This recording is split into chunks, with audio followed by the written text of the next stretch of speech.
Good morning guys. Start करते हैं आज की current affairs. So today's first question is to be when world sickle day cold day is observed every year. Sickle cell day कब हर year बनाया जाता है? फर्स्ट ऑफ ऑल इसका मीनिंग मैं आपको बताना चाहूँगा। ये गाइस एक तरह का डिजीज है जो कि जिसको एक ब्लड क्लोटिंग कह सकते हैं। ब्लड क्लोटिंग होने से, रक्त थक्का जमने से स्टार्ट हो जाती है, जिसको हमें एनीमिया बोला जाता है। ब्लड का फ्लो या तो कम हो जाना ड्यू टू एनीमिया, या जो आरबीसी होता है, रेड ब्लड सेल्स होती है, वो अर्ध चक्राकार हो जाती है। आपको पता होगा आरबीसी का कार्यकाल 120 डेज होता है, लेकिन अगर उसका कार्यकाल कम होना स्टार्ट हो जाता है तो उसी को हम बोलते हैं वर्ल्ड सिकल बोलते हैं। तो इस सिकल डे मनाया जाता है इसी के जागरूकता के लिए। तो ये कब बनाया जाता है? ये हर ईयर 19 जून को बनाया जाता है। इसका स्टार्टिंग ईयर कब था, कब पहली फर्स्ट टाइम कब बनाया गया? 2009 में बनाया गया। तो कब वो स्टार्ट हुआ? 19 जून को। अगर हमें जैसे हम ब्लड की बात करें तो इसमें एक इम्पोर्टेंट क्वेश्चन भी ये हो सकता है कि वर्ल्ड ब्लड डे कब होता है? तो ये हर ईयर 14 जून को मनाया जाता है। और ब्लड को डिस्कवर किसने किया था आरबीसी को? कार्ल स्नेनर। ठीक है। अगर अभी मैंने आपको बताया आरबीसी का कार्यकाल 120 डेज होता है, एक्सप्लेन प्लीज हमें। आप मुझे आरबीसी का कब्रिस्तान बता सकते हैं क्या होता है? Graveyard. इसी को ही आरबीसी कम होना या ग्रेव यार्ड किसको बोला जाता है? एनीमिया को। एनीमिया क्या इफेक्ट करता है? आरबीसी के कार्यकाल को कम करता है, जो कि 120 रहता है। तो इसी के रिगार्डिंग अगर हम पूछा जाए तो इसमें कौन सा विटामिन बेस्ट होता है एनीमिया में? Vitamin B9।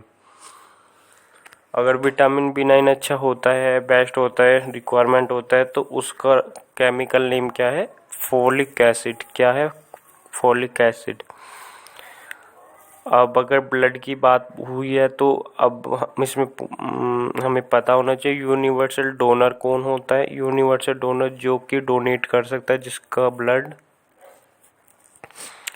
वो होता है ए बी पॉजिटिव। और यूनिवर्सल एक्सेप्टर जो सभी के ब्लड को एक्सेप्ट कर लेते हैं, वो बोलते हैं उनको ओ पॉजिटिव।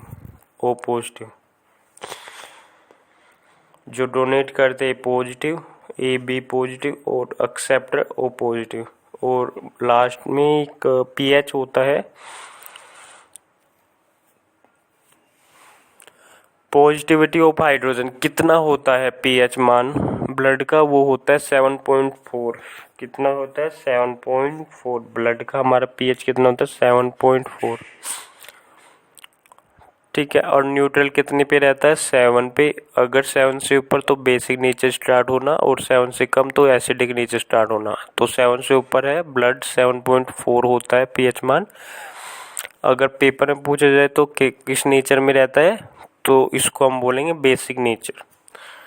तो वर्ल्ड सिकल डे कब मनाया जाता है? 19 जून। इसका आंसर हो गया 19 जून। और next question. Recently, Hamza Abdi Bare has been appointed as the PM Prime Minister of which country? Hamza Abdi अभी अपॉइंट हुए हैं प्राइम मिनिस्टर किस कंट्री के? तो ये अभी सोमालिया, ऑप्शन नंबर 4 की अभी PM बने हैं सोमालिया की। और सोमालिया के प्रेसिडेंट कौन है जिन्होंने इनको शपथ दिलाया है?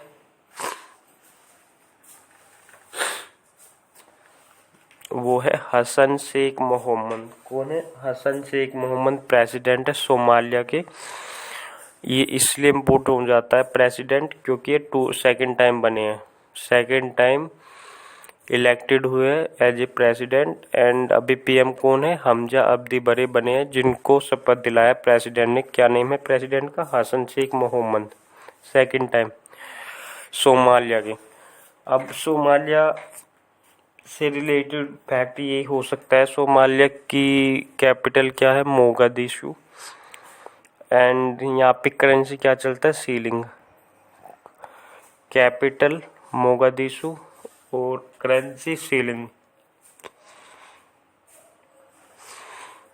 और इसमें कुछ इस कंट्री आए हुए हैं, उसके भी मैं आपको कुछ रिलेटेड फैक्ट्स बताना चाहूँगा। जैसे कि ईरान की कैपिटल क्या रहेगा? तेहरान। और करेंसी रियाल। इराक की कैपिटल बगदाद और कैपिटल दिनार। कतर की कैपिटल दोहा और कतर का करेंसी रियाल। एंड सोमालिया किन देशों के ग्रुप में आता है? हॉर्न ऑफ अफ्रीका में आता है, जिसमें इरिट्रिया। हॉर्न ऑफ अफ्रीका में जो इस कंट्रीज आते हैं उसमें सोमालिया तो आती है। 4 कंट्रीज का एक ग्रुप है, हॉर्न ऑफ अफ्रीका बोला जाता है, जिसमें इरिट्रिया, जिबूती, इथोपिया और सोमालिया आते हैं। इरिट्रिया, जिबूती, इथोपिया, सोमालिया आते हैं।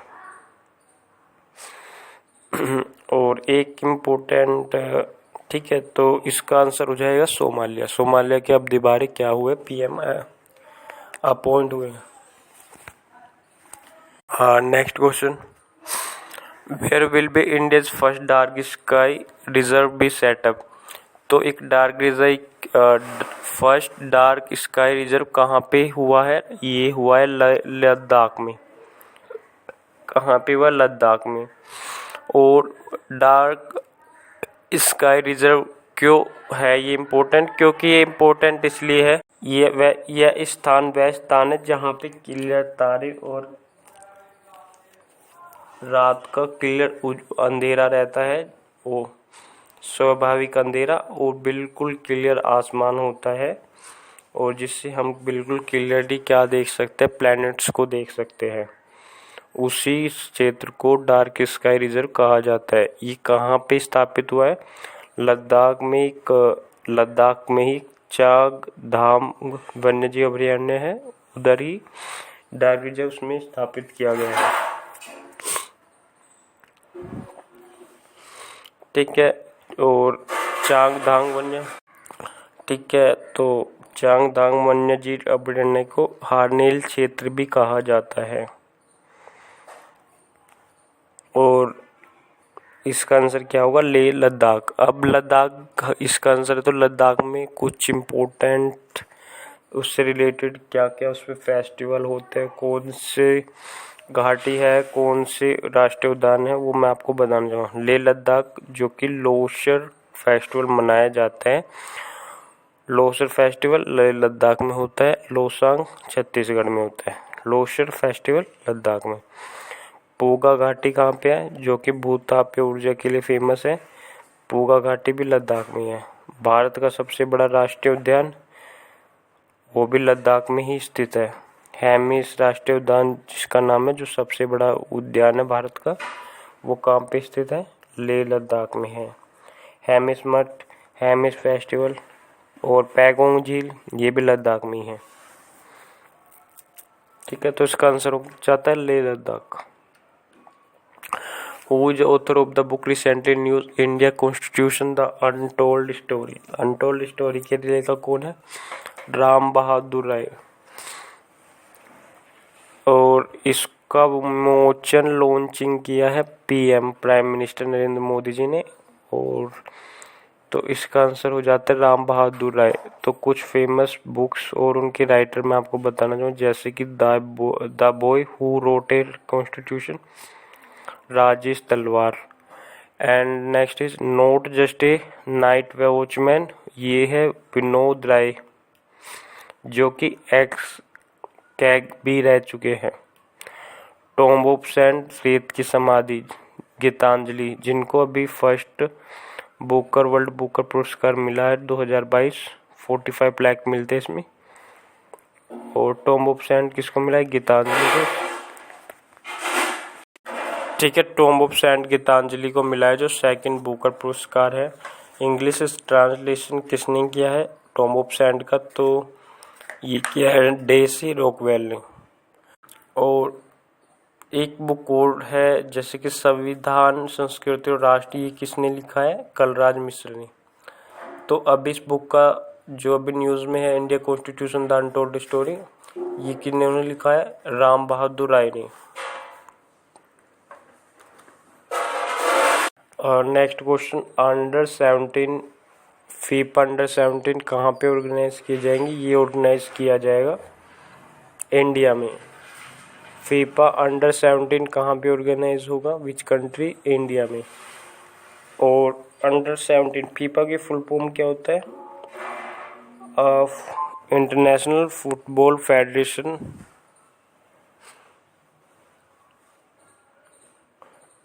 Federation of international football association होता है फुल फॉर्म। और ये जो है अंडर-17 2022 कहाँ पे आयोजित होगा? इंडिया में, जिसकी शुभंकर कौन है? ईबा।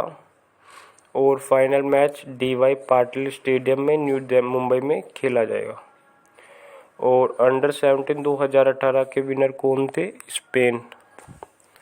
स्पेन के फेमस खिलाड़ी राफेल नडाल।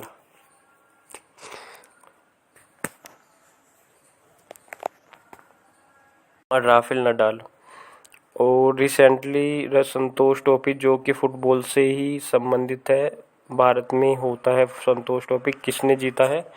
ये जीती है केरला ने। किसने जीता है? केरला ने। और 2023 हॉकी वर्ल्ड कप कहाँ होगा? 2023 का हॉकी का वर्ल्ड कप होगा ओडिशा में। ठीक है, ओडिशा के CM नवीन पटनायक। और कॉमनवेल्थ गेम्स 2022 बर्मिंघम UK में। हाँ 2023 जो हॉकी वर्ल्ड कप होगा कहाँ पे होगा? ओडिशा के CM कौन है? नवीन पटनायक।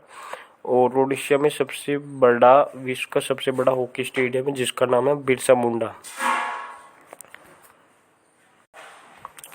एंड कॉमनवेल्थ 2022 बर्मिंघम में होगा UK में। और 2026 होगा विक्टोरिया ऑस्ट्रेलिया में। 2026 विक्टोरिया ऑस्ट्रेलिया में रहेगा। और पहले कॉमनवेल्थ गेम्स कहाँ पे हुए थे? हैमिल्टन कनाडा में 1930 में। 2022 कहाँ पे होंगे? बर्मिंघम UK में। एंड 2026 विक्टोरिया ऑस्ट्रेलिया में। 1930 में पहले हुए थे हैमिल्टन कनाडा में। और एशिया गेम्स फर्स्ट टाइम कहाँ पे हुए थे? 1951 में न्यू दिल्ली में। और 2022 में कहाँ पे होंगे एशिया गेम्स? तो होंगे होंजऊ चाइना में। और फीफा वर्ल्ड कप जो है 2022 कहाँ पे होगा? कतर दोहा में। और अंडर-17 कहाँ पे होगा वर्ल्ड कप? इंडिया में। तो इसका आंसर हो जाता है इंडिया। ये question, the grey list obtain news in relation to the terror funding and money laundering is related which organization? तो इसका आंसर हो जाता है फाइनेंशियल एक्शन टास्क फोर्स, जिससे नाम से पता लग रहा है FATF। इसका क्या वो होता है उद्देश्य? इसका उद्देश्य होता है जो भी कोई टेररिज्म से रिलेटेड फंडिंग होती है उसको कंट्रोल करना, उसको सीज करना, उसको रोकना, ये होता है इसका टारगेट। एंड ये 2 लिस्ट जारी करता है, एक ग्रे लिस्ट और एक रेड लिस्ट। ग्रे लिस्ट और एक होता है ब्लैक लिस्ट। तो ये रिसेंटली इसलिए इम्पोर्टेंट है क्योंकि अभी जो पाकिस्तान है उसको ग्रे लिस्ट में था, उसको 2022 अक्टूबर 2022 में 22 अक्टूबर 2022 को ग्रे लिस्ट से निकाला जा रहा है। तो कहाँ से निकाला जा रहा है? ग्रे लिस्ट से। तो इसलिए इम्पोर्टेंट है। ग्रे लिस्ट में हमेशा जो भी कंट्री होता है उसको निगरानी किया जाता है, बट फिर उसको वो अपने आप को ग्रे लिस्ट निकालने के लिए अप्लाई कर सकता है। तो अभी पाकिस्तान को 2022 में, अक्टूबर 2022 में FATF ने ग्रे लिस्ट से बाहर निकाला है। और FATF से रिलेटेड फैक्ट ये है कि FATF की स्थापना कहाँ पे हुई थी और हेडक्वार्टर, स्थापना हुई थी 1989 में। कहाँ पे?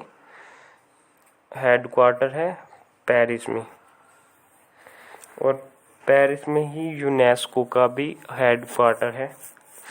पेरिस कहाँ पे है? फ्रांस में। फ्रांस की राजधानी पेरिस। पेरिस किस नदी के किनारे? सीन नदी। कांस फिल्म फेस्टिवल फ्रांस में होता है। कौन से नंबर का? 75। तो FATF जो कि फाइनेंशियल एक्शन टास्क फोर्स है, उसकी स्थापना हुई थी 1989 में। हेडक्वार्टर पेरिस है। क्यों अभी चर्चाओं में? क्योंकि पाकिस्तान को ग्रे लिस्ट से बाहर निकाला गया अक्टूबर 2022 में। और इसका वर्क तो मैंने अब बताया आपको, आतंकवाद की फंड को रोकना और ट्रांजैक्शन को रोकना। और इसमें कौन कौन शामिल है? तो इसमें 37 सदस्य और 2 संगठन, जिसमें कि एक तो यूरोपियन संघ, United nation and gulf cooperation council, खाड़ी देशों, ये 2 संगठन है और 37 सदस्य हैं। अब 37 सदस्य से एक फैक्ट आपको याद आ रहा होगा कि नीरज चोपड़ा को 37 मेंबर्स की कमान दिया गया है, तो उसको भी मैं आपको शेयर करूँगा वो नेक्स्ट क्वेश्चन में। तो FATF कौन सी कितनी लिस्ट जारी करता है? ब्लैक एंड ग्रे से अभी बताया मैंने। ऑन साइट विजिट होगा, पाकिस्तान को देखा जाएगा, निगरानी किया जाएगा। अगर वो ग्रे लिस्ट से बाहर निकलने वाला लायक रहेगा तो बाहर ही रहेगा, नहीं तो फिर ग्रे लिस्ट में उसको काउंट किया जा सकता है। और FATF के अध्यक्ष कौन है? T राजा कुमार, जो कि सिंगापुर से है। ठीक है। अब इसमें WTO यूनाइटेड नेशन IMF आया हुआ है, तो इनकी भी हम स्थापना, यूनाइटेड नेशन का जो मुख्यालय है वो है हेडक्वार्टर न्यूयॉर्क में, एंड यूनिसेफ का मुख्यालय न्यूयॉर्क, IMF का मुख्यालय वाशिंगटन DC। जुलाई 1944 में स्थापना हुई थी। और जो WTA सेकेंड ओपिनियन में उसकी स्थापना 1 जनवरी 1995 में, जिसका मुख्यालय जिनेवा में है। इसमें सदस्य देश है 164 और इसके अध्यक्ष पहले नागोजी ओम काजा है। और WTA का ओल्ड नेम है GATT, general agreement trade and tariff.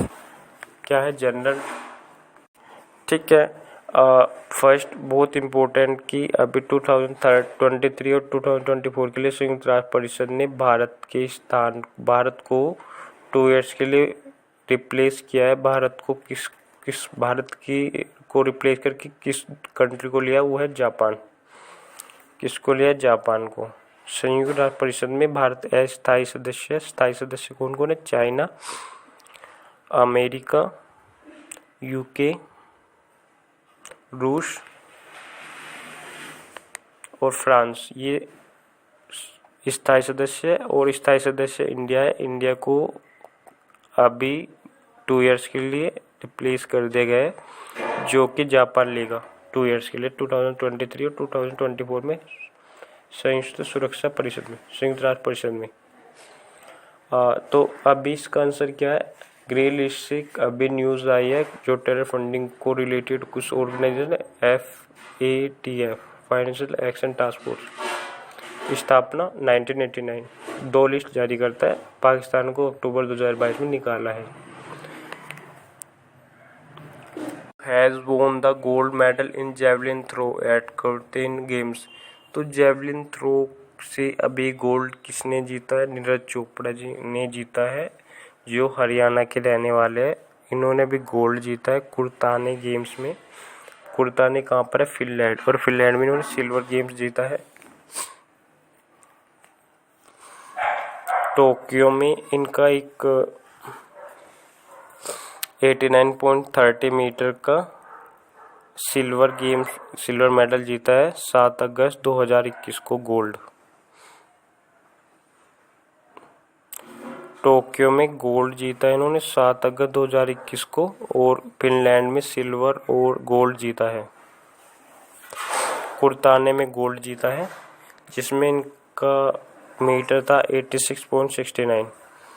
और अभी रिसेंटली नीरज चोपड़ा को 37 मेंबर्स की कमान दिया गया है।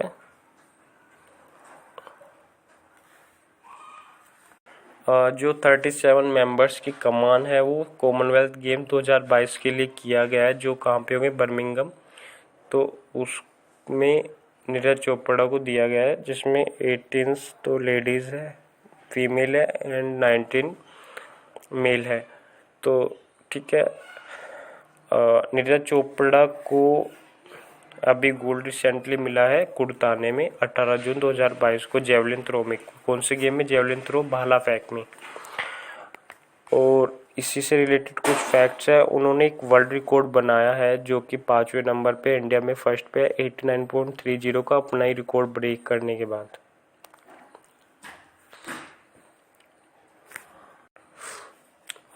तो कुछ फेमस एथलीट्स के बारे में बात कर लेते हैं, जैसे कि निखत जरीन बॉक्सिंग में है ये, और तुर्की में इन्होंने गोल्ड जीता है। निखत जरीन तेलंगाना से है। मीराबाई चानू मणिपुर की रहने वाले, इन्होंने सिल्वर जीता है वेट लिफ्टिंग में। Mirabai Chanu weight lifting. And Sumit Ansal javelin para athletic है, जिन्होंने गोल्ड जीता है टोक्यो में। और सुनील अंसल जेवलिन गेम खेलता है, पैरा एथलीट है, और गोल्ड जीता है टोक्यो में 68.55 मीटर का दूर भाला फेंक करके। देवेंद्र झांझरिया, इन्होंने ओलंपिक में 2 गोल्ड जीते हैं, पैरा एथलीट है, चूरू से रहने वाले हैं। और अब इनको पद्मभूषण भी मिला है। क्या मिला है? पद्मभूषण भी मिला है। इसका आंसर होगा जो कुर्ताने गेम में गोल्ड मेडल किनको जीता है? नीरज चोपड़ा को। In which state the country's first बालिका panchayat has been started recently? अभी बेटी बचाओ बेटी पढ़ाओ को ही मद्देनजर रखते हुए उसी के आधार पे गुजरात में कुनियारिया गांव में पहली बालिका पंचायत ऑर्गेनाइज हुआ है, जिसकी अध्यक्षता किसने किया? उर्मी आहिर, जो कि जिसकी एज है 20 ईयर्स। तो ये कहाँ पे हुआ है? गुजरात के कच्छ जिले में कुनेरिया गांव में, जो पहली का बालिका पंचायत है। तो इसका आंसर हो जाएगा गुजरात। और ये बेटी बचाओ बेटी पढ़ाओ का स्टार्टअप कहाँ से हुआ था? पानीपत हरियाणा से। कहाँ से? पानीपत हरियाणा। कब? 22 जनवरी 2015। और गुजरात से रिलेटेड फैक्ट, गुजरात में फेमस क्या है? अभी रिसेंटली क्या हुआ है? कलोल जो है वर्ल्ड का पहला नैनो यूरिया संयंत्र स्थापित किया है पीएम मोदी जी ने। और अहमदाबाद गुजरात के इन स्पेस अंतरिक्ष प्राधिकरण स्टार्टअप हुआ है, उद्घाटन किया है पीएम मोदी ने। और आईपीएल विजेता जो 15वें संस्करण सीजन का विनर कौन है? गुजरात टाइटंस। और गुजरात टाइटंस के कैप्टन कौन थे? Hardik Pandya. And purple cap जीता था। बॉलर थे चहल, एंड दूसरा बैट्समैन में ऑरेंज कैप जीता था जोश बटलर ने। तो आईपीएल सीजन 2015 किसने जीता? गुजरात टाइटंस ने। तो इसका आंसर हो जाता है गुजरात। गुजरात में ही पहली बालिका पंचायत, जो कि बेटी बचाओ बेटी पढ़ाओ का ही पार्ट था। Which airport has won the title of best regional airport in India and South Asia at the Skytrax World Airport Awards? Skytrax ने अभी अपनी एक सूची जारी की है, जिसमें कैंपगोड़ा जो है एशियस साउथ एशिया और इंडिया का बेस्ट एयरपोर्ट बताया गया है। तो ये कहाँ पे स्थित है? कैंपगोड़ा स्थित है, बेंगलुरु। और इसमें जो सर्वे हुआ है, जो उसमें आने जाने वाले यात्री होते हैं, उन्हीं के आधार पर सर्वे किया, जैसे आगमन, प्रस्थान, सुविधा, सुरक्षा। तो इसी को मध्य रखते हुए ये 4 चीज़ों को देखा गया, पूछा गया और उसी के आधार पे कैंपगोड़ा इंटरनेशनल एयरपोर्ट को फर्स्ट नंबर दिया गया स्काई ट्रैक्स के द्वारा। और कहाँ पे स्थित है ये है बेंगलुरु में स्थित। बेंगलुरु में स्थित है, ठीक है। तो इसमें कुछ एयरपोर्ट के नाम लिखे हैं, जैसे ये गुरु रामदास इंटरनेशनल एयरपोर्ट कहाँ पे स्थित है? अमृतसर। Subhash Chandra Bose international airport Kolkata. वल्लभ भाई Patel international airport Ahmedabad Gujarat. Bordoloi airport अगर पूछा जाए तो ये असम में रहता है। इसका आंसर तो कैंपगोड़ा हो जाता है। और जेवर एयरपोर्ट उत्तर यूपी, जो अभी निर्माणाधीन है, जिसकी रिस्पॉन्सिबिलिटी टाटा की रहेगी।